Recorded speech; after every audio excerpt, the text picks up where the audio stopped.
Welcome, this is another companion video on the radar armor that I did earlier. And what I'm showing you is my custom loadout for the radar armor that I have. And let's just go in here so I can show you what I have, what mods I have. So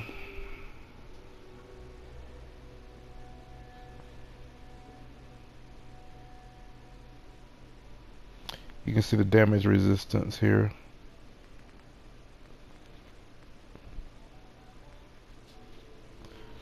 And basically what this does is it allows you to carry more weight,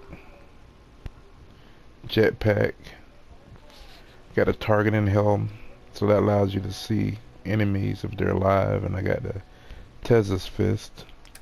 And a lot of times I use that in conjunction with this mod right here, which causes you to have causes you to have electrical damage that you deal to your enemies. It's basically a Tesla coil.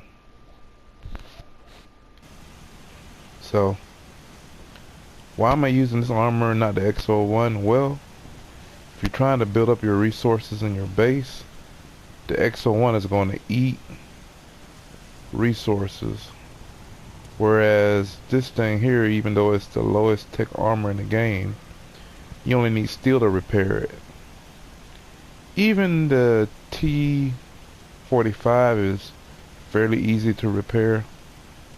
Like if you went in here to, say, this piece here, the jetpack that I have, and say I wanted to, wait a minute, I'm not in here, so I'm going to have to get into creator mode, craft mode. So say I wanted to repair the jetpack, which is not damaged, but say I wanted to, I don't have it where I can even list the parts that would take to repair it. But say if I want to do that, it requires more stuff than just steel to repair it.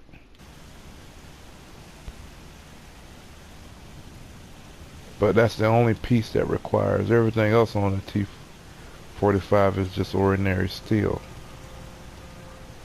But without that being said, you can have more mods available for the T45 than you do for the Raider.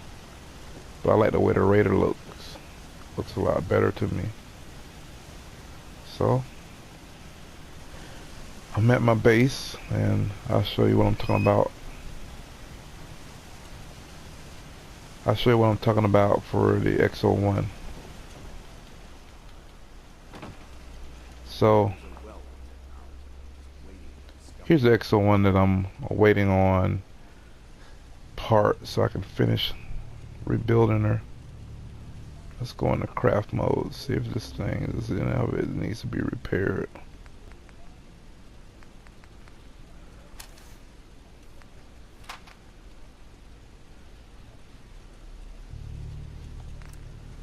But just the parts and modifying it, keeping it in working order, it requires a lot of parts. So while you're trying to build up your copper, aluminum, ceramic supplies, steel, just use something else until you get everything built up. And then when you get like maybe 1,000 steel or something like that, then it's not an issue. You can just use your X01 as much as you want. You don't have to worry about it being damaged. But sometimes it can get, a bit tedious trying to continuously repair it after it's always getting damaged. So that sometimes that just gets annoying. So a lot of times it's easier just to use something else. And the Raider is the most low tech, but that means that it's the easiest one to repair. So that's why a lot of times I use it. And I still love my X01s, and when I'm through building up all the resources in this base, I'll probably go back to using the X01. But for right now, I just gave it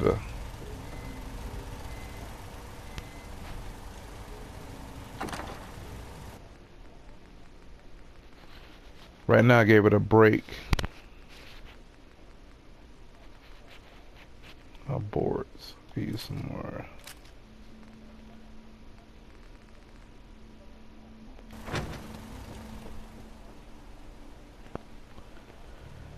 Let's see, what is this one? Can I show you what I was talking about? If this one needs any repairing.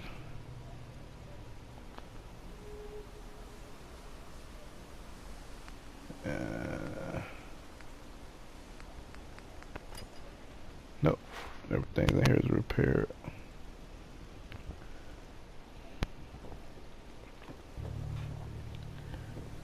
So, I have a fairly decent collection of these XO1s compared to my other ones that I have. But I will visit that in another video, since this video we're just talking about the Raider armor for the most part. So here we go. If you notice, you probably counted, I think I have 4 Raiders on display in total. One of them is downstairs in the downstairs maintenance wing, and then I have my main one that I'm using right now that's out front. So I think I either have 4 or 5. Now, truth be told, as long as you got a power armor frame, you can make as many of these Raiders as you want to, because they're fairly common. Killing the Raiders, and as you see this one here, the reason why this armor says steel is this is one that I stole from, I believe it was the, was it Gunners? Yeah, the power armor frame I stole from one of the Gunners by blowing up the fusion core in the back. So I got this one because I blew up the fusion core in the back and it ejected the Raider from it. Well, not Raider, it ejected the Gunner from it. And it originally was a T-45, I believe, but I'm just displaying the plates from the Raider. And one of these other ones I got, oh yeah, this is the one that has the custom torso that you get from the Brotherhood exemplar torso. But yeah, these is all my, not all my armors, but most of them. I got them on display. I got more of these stupid T-51s. So here's a tip. The area locations that these armors are, when you're a lower level, stay completely away from those areas if you don't want it. Because if you just so much, this is what I found for me, and I'm playing the PlayStation 4. If you so much as have that a location discovered, it doesn't matter what level you are. Even if you don't remove these armors, there will always be whatever armor that spawned when you found a location. So what you want to do is, if you find a location and it's not the type of armor, you want to do a quick save before you even make it to that location, so you can load up. Like, I suggest, this is for the sake of argument, let me show you what I'm talking about. Let's go to the map.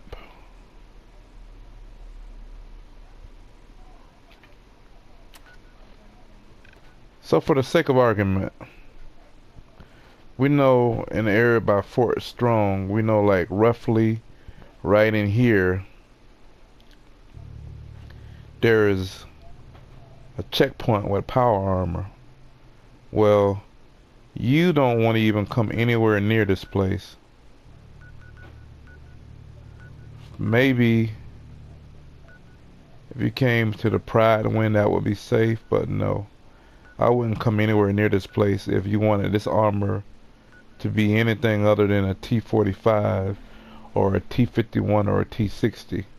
Because once this location is discovered, whatever armor that spawned for me pretty much is going to be whatever armor that I found.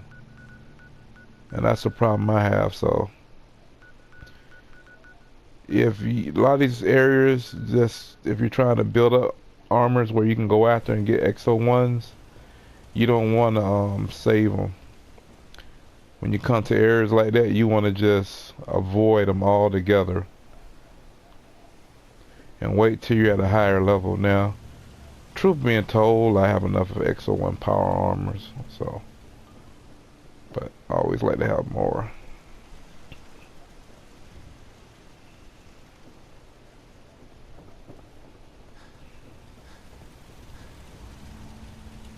So that's it for now for the radar armor, and hope you like it, and see you next week.